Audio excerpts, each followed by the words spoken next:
अरे तुम सब लोग मेरी बात ध्यान से सुनो। कल जैसे ही मार्केट में सन्नाटा हो जाए वैसे ही तुम लोग उस लड़की का ठेला पलटा देना, समझ गए?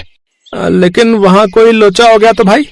अबे तुम लोग कितने डरपोक हो यार। ठीक है भाई, टेंशन ना लो। कल उस लड़की के ठेले के हम लोग 100 टुकड़े कर डालेंगे और सारा सामान नाली में फेंक देंगे, लेकिन रोकड़ा तैयार रखना। उसकी टेंशन तुम ना लो, काम होता ही पैसा मिल जाएगा।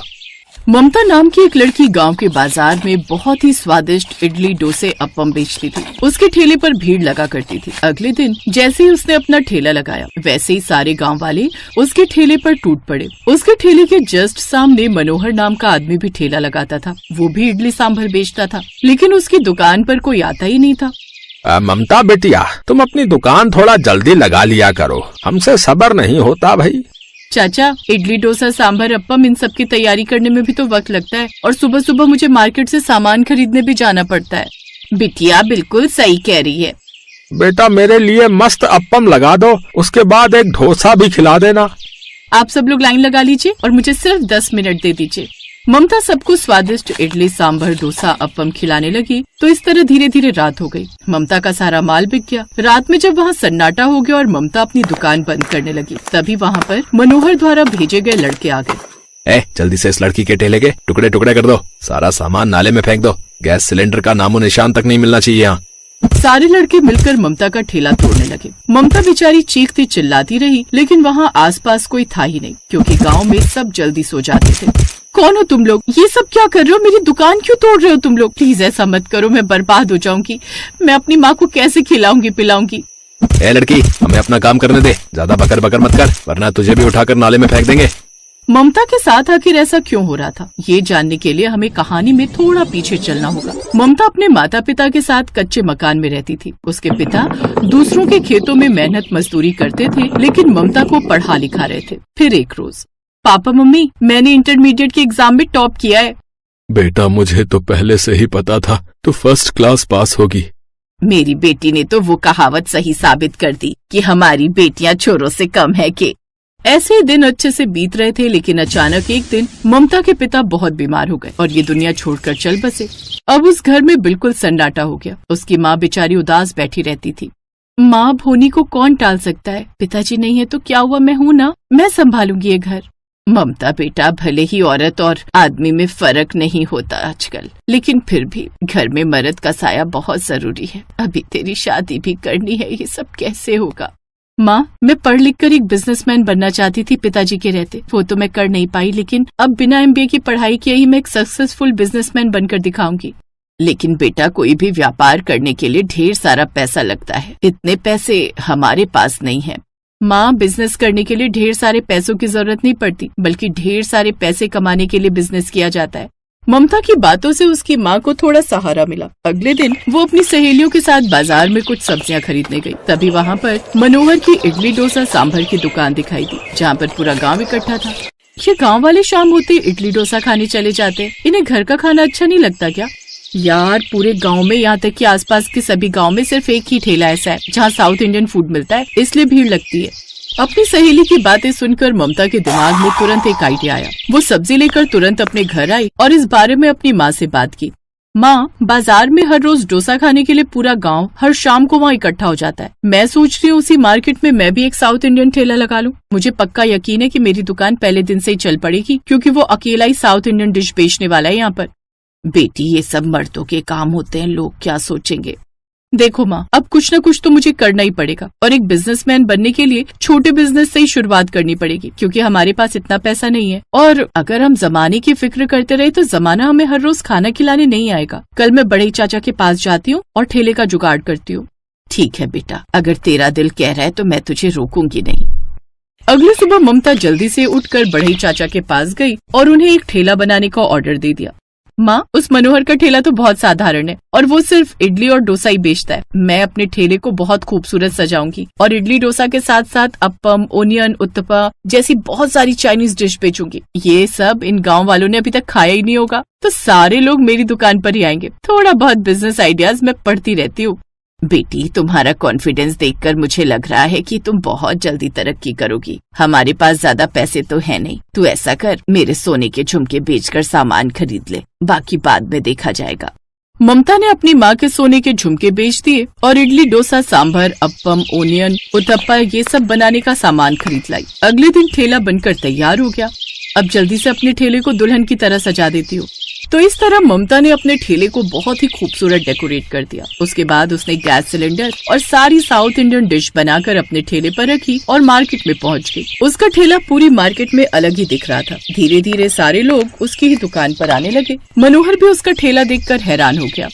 ये तो गोबरे लाल की बेटी ममता है, इसने अकेले ये सब कैसे कर लिया?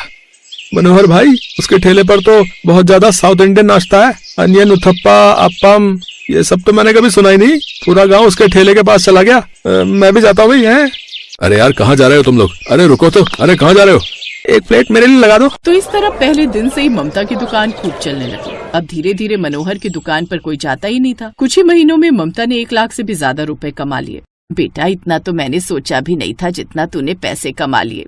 माँ, अभी तो सिर्फ शुरुआत है, मुझे तो एक बहुत बड़ा बिजनेसमैन बनना है, तभी तो पापा को अच्छा लगेगा। फिर एक रोज मनोहर ने कुछ लड़कों को इकट्ठा किया और उसकी दुकान बर्बाद करने की सुपारी दे दी। अब कहानी एक बार फिर से प्रेजेंट टाइम में वापस आ गई। ममता घर पहुंची और अपनी माँ को सारी बात बताई। बेटा, ये दुनिया जब दूसरों की तरक्की देखती है ना, तो उससे बर्दाश्त नहीं होता। माँ, ये मनोहर का बच्चा समझ रहा होगा कि मैं अबला नारी हूँ, मेरे आगे पीछे कोई है नहीं, मैं कुछ नहीं कर पाऊंगी, लेकिन उसे शायद ये नहीं पता कि मेरे पिता ने मुझे पढ़ा लिखा कर इतना काबिल बना दिया है कि मैं अपने दिमाग से किसी की भी लंका लगा सकती हूँ। जब वो लोग दुकान तोड़ रहे थे और तोड़ने की प्लानिंग कर रहे थे, तो मैंने उनका सारा वीडियो बना लिया था। कल सुबह होते ही मैं जाऊंगी पुलिस के पास। अगले दिन उस बाजार में सिर्फ मनोहर की दुकान लगी। सारे लोग अब मजबूरी में मनोहर की दुकान पर चले गए। तभी वहाँ पर पुलिस फोर्स लेकर ममता आ गई।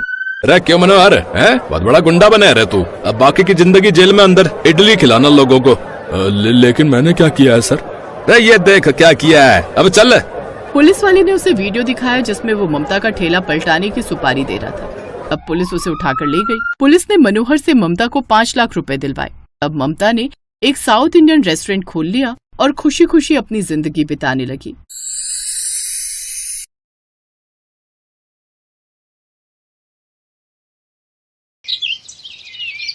बंटी और बबली दोनों सगी बहनें, दोनों ही एक नंबर की चालाक थी। वो बूढ़ी औरतों का भेष बनाकर अलग अलग गांव में जाती थी और जहां भी सीधी साधी अमीर सेठानी औरतें दिखाई दे, उनको ठग लेती थी। अरे मोरी मैया, ये तो सच में जादू हो गया। मुझे भी कोई ऐसी दवाई दे दो, मैं तो बिल्कुल ऐसी 20 साल की जवान लड़की बनना चाहती हूँ। मेरे पति तो मुझे पसंद ही नहीं करते, हमेशा मुझे बुढ़िया बुढ़िया कहकर चिढ़ाते रहते हैं। सही कह रही हो बहन, मेरे पति भी मुझे ऐसे ही सुनाते हैं कि तू तो अब बूढ़ी हो गई है, तेरे ऊपर कुछ पहना ओढ़ा अच्छा नहीं लगता। अब दिखाऊंगी मैं कितनी सुंदर लगती हूँ। वैसे ये दवाई खाकर हम कितने दिन में जवान हो जाएंगे? बस एक बार ये 1 हफ्ता दवाई खा लो, उसके बाद आने वाले 1 हफ्ते के अंदर तुम्हारे अंदर बदलाव आ जाएगा।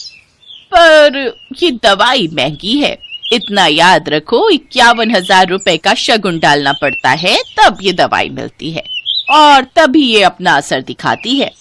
अब तुम पांचों अगर जवान होना चाहती हो तो कल 51,000 रुपए ले आओ और ये दवाई ले जाओ।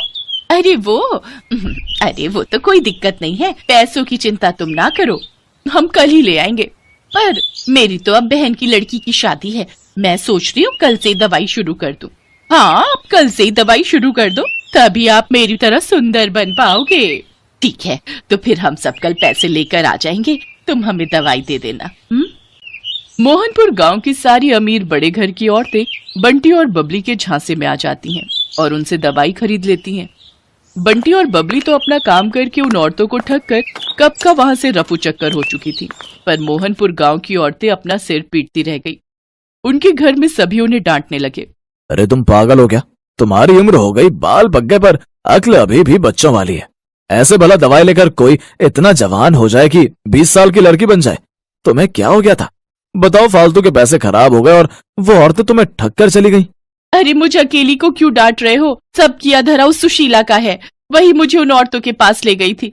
पर मुझे अभी तक समझ में नहीं आ रहा है कि उनमें से एक बूढ़ी दादी और वो उसकी पोती, क्या जो हमें पागल बना रही थी वो दादी पोती है क्या? तुम यहाँ अपना गणित लगाती रहो और वो दोनों राम जाने किसी और को लूट रही होंगी। बिल्कुल सही। बंटी और बबली अब सीतापुर गांव में पहुंच चुकी थी। अब उनका अगला निशाना यहाँ की अमीर घर की औरतें। बंटी, चल अगला निशाना ढूंढते हैं, थोड़ा गांव में घूम आए। ठीक है, पहले इन सब का विश्वास भी तो जीतना होगा। अरे वो तो हमारे बाएं हाथ का खेल है। बंटी और बबली दो बुढ़िया बनकर सीतापुर गांव में घूमने लगी। वो एक चौपाल के पास से गुजरी। वहाँ कुछ बड़े घर की औरतें बैठी हुई आपस में गप्पे मार रही थी। बंटी और बबली जानती थी कि ये सही मौका है। अरे लाजवंती, कितने दिन में मैं जवान हो जाऊंगी? दवाई की 5 खुराक तो मैंने खा ली है। सुमित्रा, तुझे सब्र नहीं है। मैंने तुझे कहा ना, तू देखना सुंदर लड़की में ना बदल जाए तो मेरा नाम बदल देना। मैंने भी वो दवाई शुरू कर दी है। अरे हम जैसी बहुत बूढ़ी औरतें उस दवाई को खाकर जवान हुई हैं। ये दोनों बुढ़िया औरतें गांव में नई दिखाई दे रही हैं, पर ये किस दवाई की बात कर रही हैं? जरा पूछ तो। अरे बहन जी, जरा रुकना, आपको इस गांव में पहली बार देखा है। आप ये किस दवाई की बात कर रहे हो? जी नमस्ते। हम दोनों तो बूढ़े से जवान होने की दवाई की बात कर रहे हैं। हम वो दवाई खा रहे हैं। अब बूढ़े शरीर से काम नहीं होता, उम्र हो चली है, शरीर कमजोर हो गया है। हमें किसी ने दवाई दी थी कि इसको खाने से हम बहुत जल्दी जवान लड़की बन जाएंगे, तो हम इसी बारे में बात कर रहे हैं। हाय हाय हाय, सचमुच बुढ़ापा झेला ही नहीं जाता। कभी कोई बीमारी शरीर को घेर लेती है तो कभी कोई। हमसे अब बुढ़ापा सहन नहीं होता, इसलिए हम जवान होने की दवाई खा रहे हैं। अच्छा, तो उससे कोई भी जवान हो सकता है? अगर हम लोग वो दवाई खाएं, क्या तुम हमें भी वो दवाई दे सकती हो? हाँ, क्यों नहीं, वो दवाई तो हम जरूर दे सकते हैं। उसके लिए 51,000 रुपए देने होंगे, वो शगुन होता है।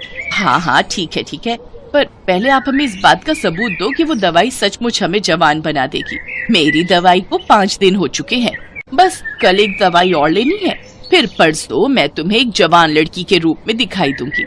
ठीक है, तो फिर हम परसों ही दवाई खरीदेंगे। पहले तुम्हें देख तो ले, आजकल चोर उचक्के बेईमान ठग बहुत लूटने लगे हैं। अरे तो ठीक है, आप जब परसों सुमित्रा को लड़की के रूप में देखोगे तभी आपको विश्वास होगा।